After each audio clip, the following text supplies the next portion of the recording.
Toyuqlar nə boyda olur, ey? Buna bax, ey. Bir toyuğa 400 qramı şapbulladır, ey, buradan bu tərəfə.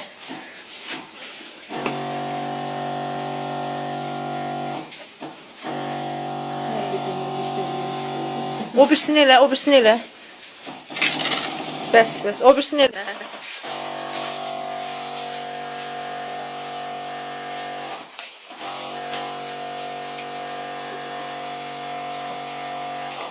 Buduna da vur, baxın, bud nətər şişir.